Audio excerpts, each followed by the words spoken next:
Ooh, oh, it looks like we are indeed live. And by the way, Steve, now that we're live, I did that live video earlier today, and not once did my internet give me some sort of warning that my connection wasn't good enough or Oh, that's anything was good. down. So that was good. An entire That's 15 minutes really good. live online without my internet, well, without my software telling me that my internet was giving me an issue. So that's a good sign. It's a good sign. Used to be able to do it all the time, but a couple times recently I've started and cut off. Wow. But Yeah. now we're good. Now we're good. All right. Now you're good. Well, good. Well, and you got an Ethernet connection now, too. Well, don't I you? did. The last time it crapped out on me, I had Ethernet still. So. Ethernet. Oh, yeah, you did it last week for like 2 seconds. Confused the heck out of me. Yep. Which is not, easy to do, confuse the heck out of me, but still. Yes. And speaking of confusing the heck out of you, for everybody that's here, we're going to be talking about what I made that video on a little while ago called NDI. I thought this was pretty cool. Yeah. Yeah, it's a very neat thing. Great for anybody doing live video production or even just recording videos, whatever it is that you're doing. You can make a studio in your own office or your own home or wherever you are for very, very cheap. And before we get started, Steve, it looks like my voice is way low today, so I need to check. Oh, I'm glad you said something. bring it I up a need little to bit. check There we mine, go. Too. So I was barely Let me hitting the check mine, yellow. Too. Hold on before we start. You Let me sound just like see you're what right, mine. but I did. Okay. Well, let me just look at my VU meter. looks good on mine. So It's hello 1 2. Yeah, I'm good. 1 2 1 2. Yeah, you're a little hotter than me, but not too much. Okay. And I'm talking well, about the sound. I am hot. Not really. I am a ugly man and proud of it. Okay. Well, there you go, I- folks. Yeah, I cranked it down just a little, just a touch. All right. Okay. I see people are already liking our deal today, which is kind of good because we haven't really talked yet. So if they're No. already liking it, imagine once they get the information. So Yeah. with Oh, that, this is why good don't stuff. we get ourselves going, quit the jibber jabber, and Okay. start making this thing work because that's what we want to do. That's Oh, what yeah. we. That's what we do, baby. All right, Yeah, are you ready, baby. Steve? I am ready, Ray. And let's do it. In 5, Okay. 4, 3, 2. Today's episode of Video Marketing Madness, we're going to talk about NDI, what it is, and why you need to start using it. And today's episode is made possible by freevideoeditor.co. If you want to start editing like a video professional, but you don't want to spend hundreds or thousands of dollars on video production equipment, well, then you need to get freevideoeditor.co's Shotcut Editor.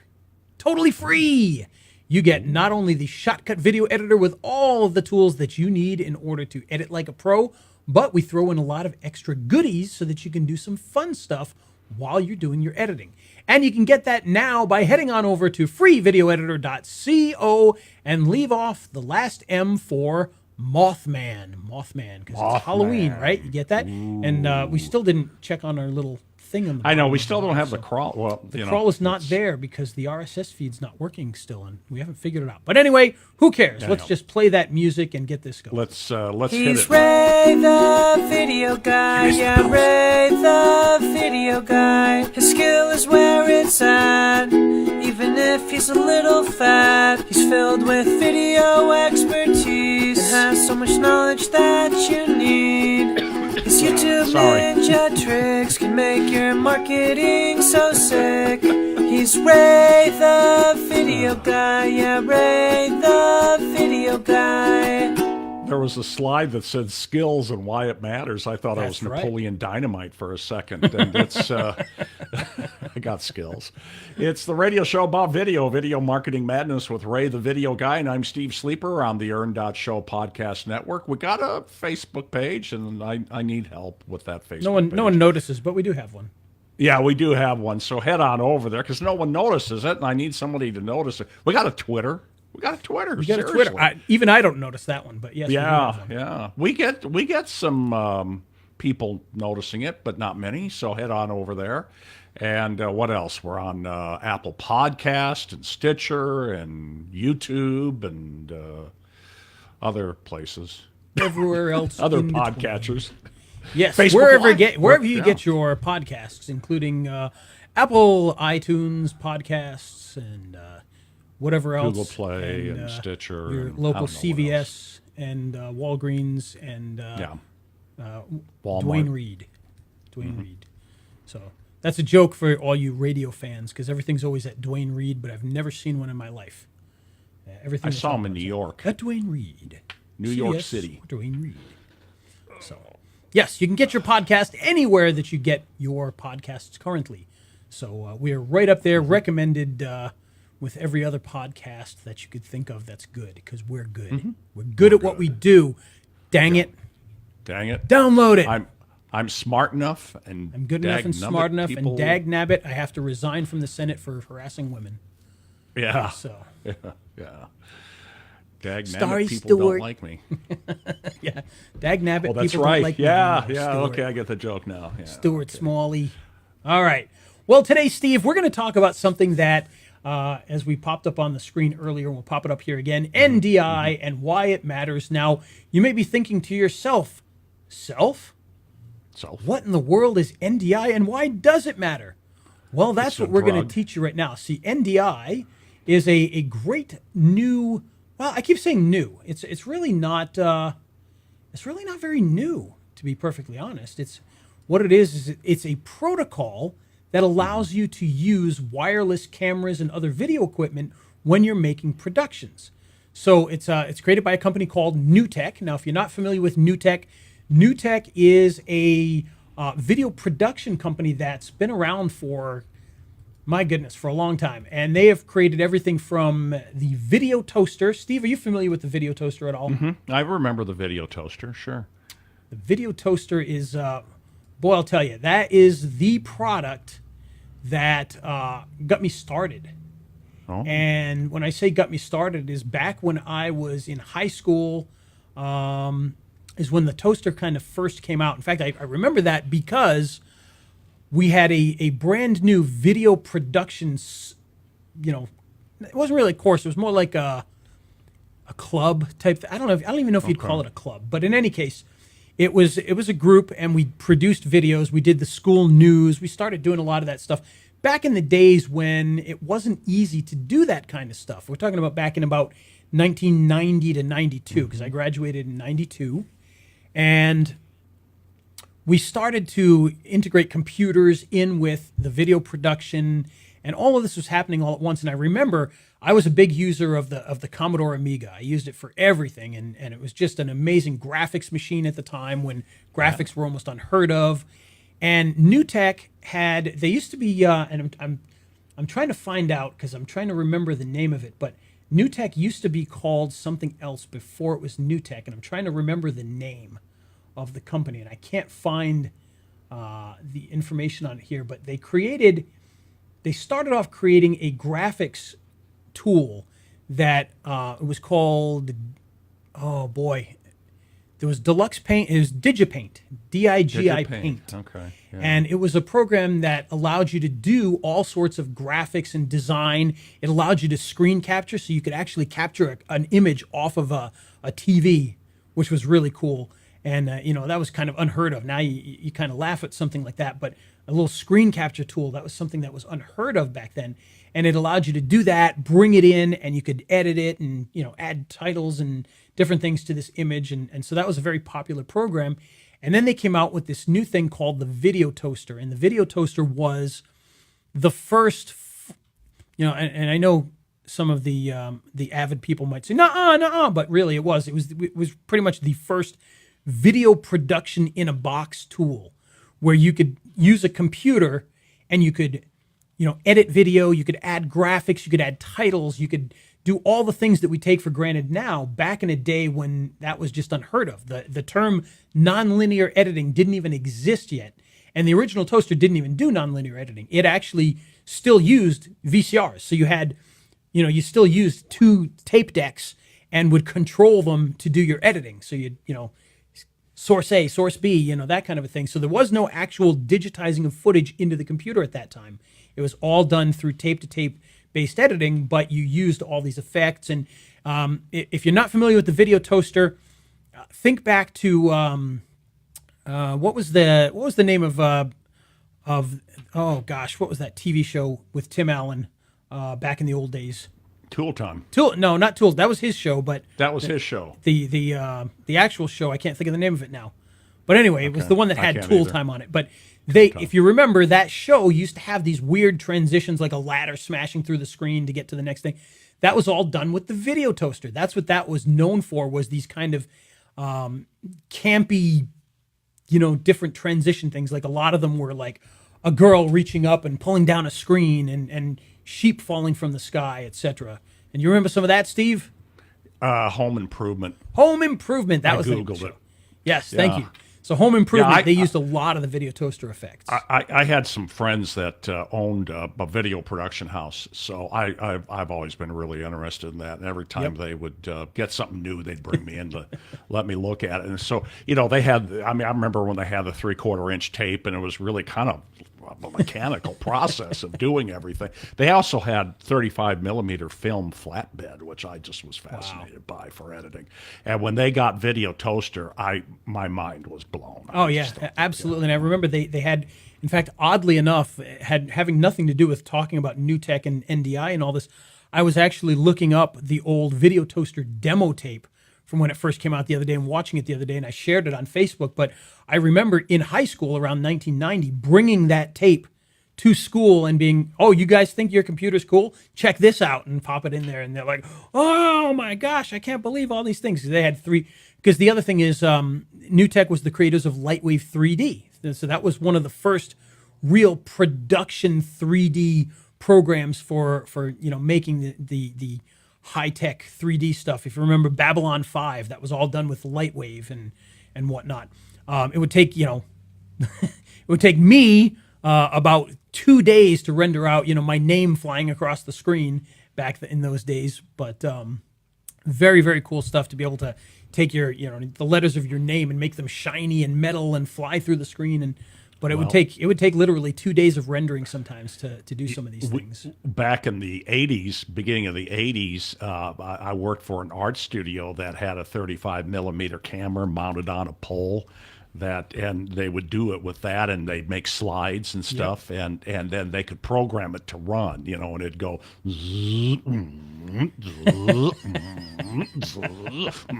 and then it'd be like, type of video marketing madness with highlighting it across the screen, and it took an entire day to run, and we were just that was the old days, man. And I'll tell you that the video toaster was amazing, but Lightwave 3D, fantastic software, just took absolutely forever because these computers were, so slow at the time. And you used to be able to buy render boxes that you could attach to your computer, so they were other processors that would take the information and render it faster. And so it only took a day instead of 2 days, that kind of a thing. But of course, the whole point of this is NewTek has been in the video business for so long. And after they had the video toaster, they came out with a new version of the toaster, which was called the Flyer. And that's when nonlinear editing was introduced. And so you captured your footage onto the hard drives, and you would edit with the hard drives. Now, the interesting thing about that is when we think of early video editing nonlinear, when we think of things like Premiere, you would import your footage into the computer at whatever low resolution you could do it at. You'd create your video, and then you'd render that video, and it would take a half hour to produce a video in the end, because it would sit there and render for a half hour because, again, these computers were slow. Well, the interesting thing about the video toaster was it did it in real time. And we're talking about back in 1992, 93, it was doing real time. And the way that it did it, believe it or not, and this is what's crazy, is you would have multiple hard drives. So you'd buy these faster speed hard drives. There was like the Seagate Barracuda and the Cheetah, and you could get them in like 9 gigabytes and 4 gigabyte versions. And I remember paying $1,800 for a 9 gigabyte hard drive so that I could do more video editing. And what the video toaster would literally do, and it's actually a pretty brilliant idea and something computers still have to render these things out. Even the real-time ones, they kind of render things in the background and they only show you previews at first. But what the video toaster did was it would put your footage on multiple hard drives and just switch between the hard drives like you would tape decks. And that's how they got real-time performance, was they would just play this video, and they would switch to it. And they got smart at it. And what they would do is hard drive 1 might have all your footage. Hard drive 2 might be empty. And before you played your video out, what it would do at that point is it would go, oh, okay, all your footage is on this hard drive. So it would grab what it needed to do your transitions and stuff and copy it to the other hard drive, which would only take a few seconds because they were only copying 14 frames here, 14 frames there. And then they would literally play the video off this hard drive, switch to this hard drive and back. And so they could play back video with effects and everything else in complete real time because they were actually using hardware, not software. So when you did like, if you did like a 3D digital effect, it wasn't like nowadays where the computer's going, oh, you're going to do a digital effect. Okay, we're going to render this and we're going to process this. No. It actually had a board inside your computer that had the digital effects built into it, just like you would have with a switcher. And so it was literally a switcher built inside the computer. And so it would do the digital effects in real time.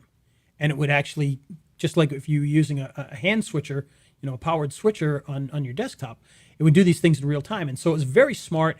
And they've been doing these kinds of things for decades now, just innovating and just making things that work really well. They moved beyond, once Commodore went belly up and they moved on to Windows-based computers, they created more of these systems. They created a new version of the video toaster for that. And then they created what was called the TriCaster. And the TriCaster is a portable unit. So you were literally buying a computer. It was essentially a Windows NT computer. And nowadays, I guess, I don't know, Windows whatever runs it nowadays. But it's its own operating system, but it's a Windows PC, and then they put their operating system in there. So you're kind of loading a Windows PC, but you're really loading their complete operating system into that. And it's got hardware built into it, and it comes in a box, and it's like $5,000 or $10,000 for an entire production box that you would bring. Like if you were doing a sporting event, you would bring it to the football stadium and switch your cameras live there and whatnot. And it's an amazing product, and they do a wonderful job. And they've been doing it, like I said, for decades. They've been innovating. So. Yes. Yeah, and that $5,000 or $10,000 would have been millions of dollars at one, or hundreds of thousands of dollars at one easily, time. Easily. Easily. So, and it's not just a computer. I mean, this is like for serious hardware. It's got all the inputs for high-end cameras and everything else. So it's a bargain compared to what it could cost to do a similar type production. Right. And it does live streaming right out of the box. So it's a full live streaming program. Boy, I'm starting to talk myself into wanting to buy one now.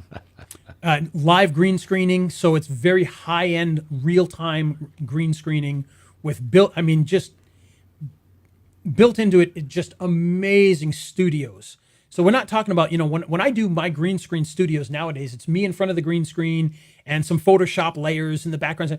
This is real virtual studios where you could zoom in on a camera and the whole thing, including you and the whole set, zooms in real time with the camera. I mean, it's just otherworldly, but it is $5,000 to $10,000, but absolutely amazing product, and especially if you're going to do live streaming and whatnot.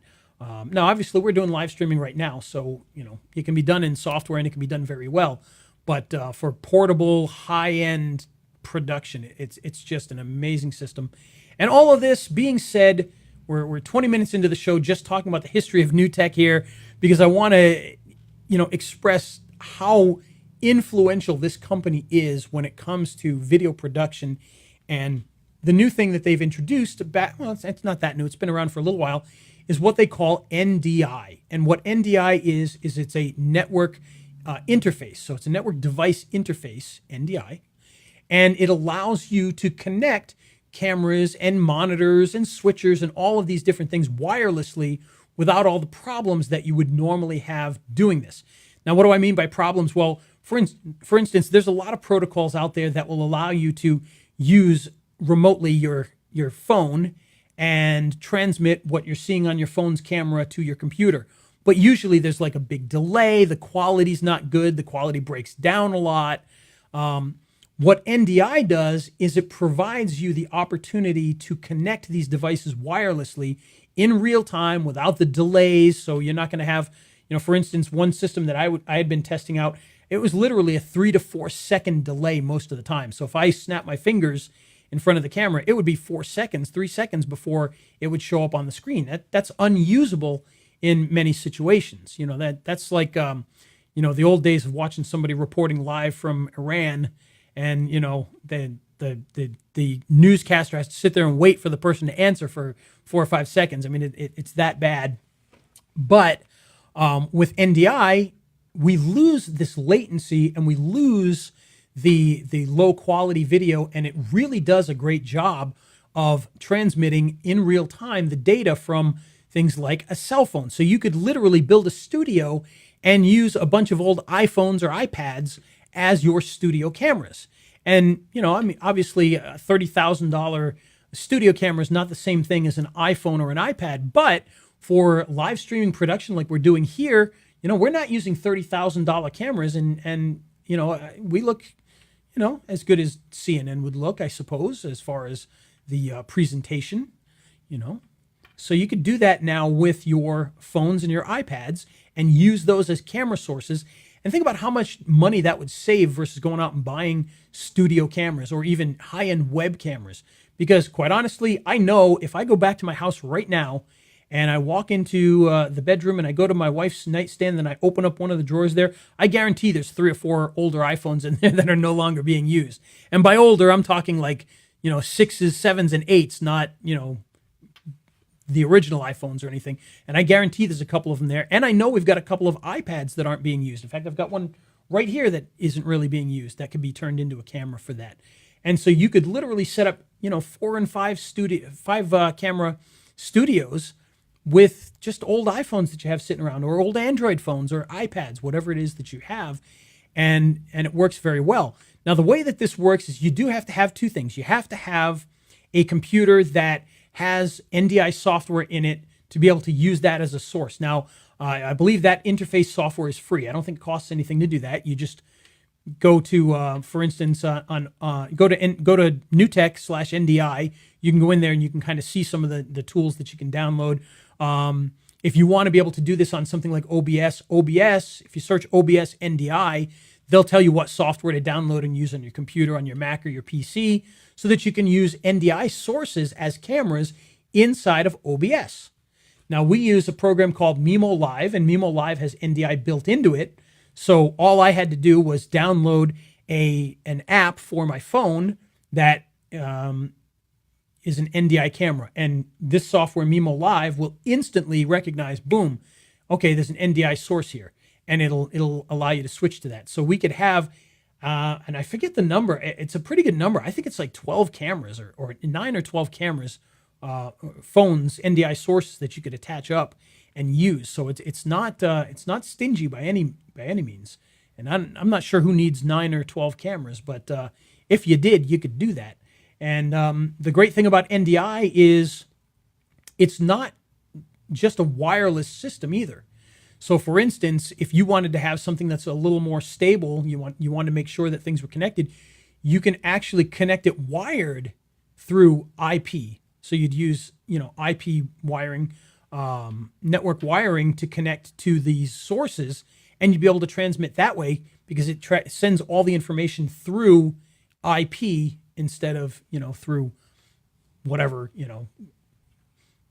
Bluetooth or whatever else you might be using. So it's a very good system as far as that goes. So it's a very strong protocol that really allows you to have a great quality image throughout the whole thing.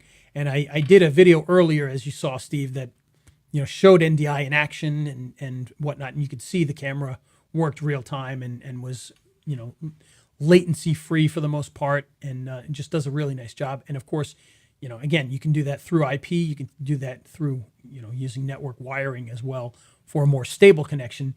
Because it does, obviously, if it's using IP, it does depend upon your internet connection. So if you've got problems with your internet connection, you might lose connectivity there. But for the most part, if you've got a good, solid connection, you should do really well. And, based on what I'm seeing right now, we've got a pretty good, solid connection that's been going for 28 minutes without a hitch here so far. So that would work really well as far as NDI goes. Now, the other thing about NDI is you can use your iPad with this as well, not just as a camera, but you could use it as a digital source. So for instance, you download the app for the iPod. I believe it's called WebNDI is the name of it. And it's only available for your iPad. So if you try to get it on your phone, it's not going to show up. You have to go to the store and look up iPad software. And one of them, I believe it's called WebNDI I believe it's WebNDI. And this will allow you to share your iPad screen. So for instance, if you're doing an OBS show and you've got a camera on you and you wanted to show a website, you could actually show the iPad and show the website on the iPad and, control it from there. And you'd be able to use that as a source as well as for a camera if you wanted to use it as a camera. So a lot of great options with NDI. Again, there's a whole bunch of different tools that NewTek provides. Some of them cost money. Some of them cost thousands. These include hardware and software that allow you to connect all sorts of different devices. Like I said, from old iPhones and iPods and iPads and all those things as camera sources and web sources. You could also use monitors. There's switchers. There's just a lot of different things you could do with NDI. So it's definitely something that you want to look into because it's a protocol for people on the low end and people on the high end. It kind of spans the gamut depending upon the hardware that you're using. But most of all, it allows you to start off creating your own studio with multiple cameras without spending a ton of money, with good quality image and being able to live stream, record, and all of that other fun stuff without a whole lot of money involved. So we like that. So that's NDI. Again, you can check it out, newtek.com/NDI to learn more about it, see some of the tools that they have. And, I think it's something that everybody who does any kind of recording needs to check out because it is an amazing protocol. Absolutely amazing. So there you go. That's NDI, my friends. Yeah, that's pretty cool stuff. It's amazing. I've enjoyed playing with it, and I can see a lot of really cool ideas with this. For instance, in here in my studio, let's say I've got somebody in the room next door, and I want to be able to record something there. I could put my phone in there, in the other room as a camera source, and record what's going on in there and control it from here, without having to be in the same room because with the IP, it's going to go through walls and still get to you and whatnot. So. Very neat little protocol for that. Maybe if I want to record the traffic outside, I could put an old waterproof iPhone out the window and record everything that's going on. That'd be kind of fun. Not really. Yeah, that'd be great. People would watch it for days, nonstop. You want to talk about? There's a Facebook page I'm going to create with what they call an ambient live stream. If you don't know what that is, basically. An ambient live stream allows you to be live on Facebook 24 hours a day forever. It just doesn't record what you're doing, but you can keep going. Because if you do a normal Facebook Live, after 4 hours, it'll cut you off. But if you do an ambient Facebook Live, it doesn't record the video, so you won't have anything in the end, but you could just record for 24 hours a day, 7 days a week, forever, essentially. So it's kind of neat. Yeah, that is kind of neat. Yeah, yes, Yeah, it's amazing what we can do now. Absolutely impressive.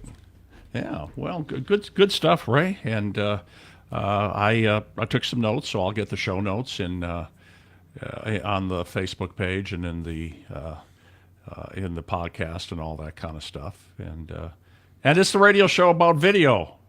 Are you gonna trim your nose hairs there? I'm looking at you. Okay, all right. For those who listen to the audio, you have no idea what I'm talking about. That's right. That's why you got to join us on Facebook Live when we do this live. Like Tim. Yeah, Tim's listening right now. I know Tim's there. Flash is probably there too. I haven't looked, but I know. I saw Tim every Friday at 2:00 Eastern, we do the Facebook Live. Just go to Ray's Facebook page to get it. But anyhow, radio show about video marketing madness.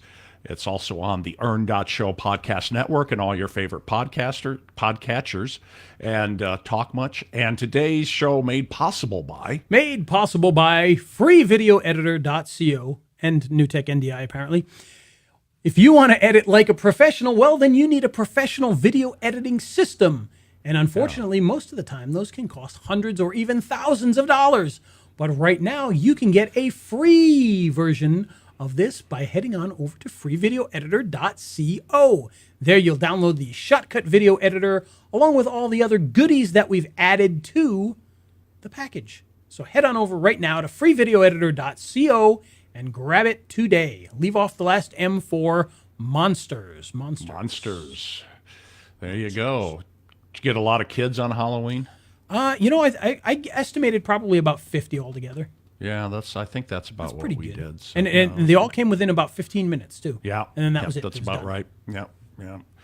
Yeah. We saw some pretty cool costumes too, so that was some fun. good It's always good once a year. Yeah, and speaking of NDI and Halloween, before we go, one of the things that we did was for Halloween they had a trunk or treat, and I was in charge of the trunk or treat, and I created I always wonder what to call these: haunted houses, spook alleys, haunts, whatever you want to call it. Walkthroughs.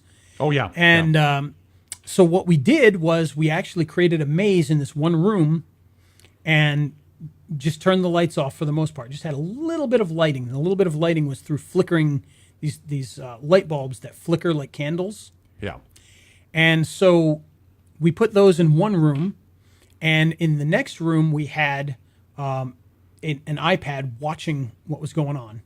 And so you had to have a team of two, and one person was blindfolded and put into the already dark room, and the other person had the iPad and could see where they were.